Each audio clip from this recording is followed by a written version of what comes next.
ప్రియమైన సోదరులారా, మత్తయి సువార్త 9వ అధ్యాయము 9వ వచనం నుంచి మనం కొన్ని వచనాలు చదువుతూ వస్తే, ప్రభువైన యేసుక్రీస్తు వారు ఏమన్నానంటే, అక్కడ సుంకపు గుత్తదాడు ఉన్న మత్తయిని నన్ను వెంబడించమని చెప్పాడు.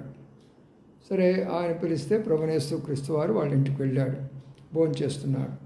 ఇప్పుడు శాస్త్రుల పరిచయాలు వచ్చి ఏం చేస్తున్నారంటే, మీ గురువు లేక మీ బోధకుడు ఏంటి మరి సుంకరులతోనూ పాపులతోనూ మరి భోజనం చేస్తున్నాడు అని అన్నాడు.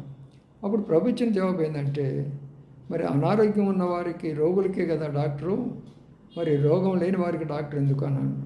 ఈ రోజుల్లో చాలామంది స్వనీతిపరులు బయలుదేరారు.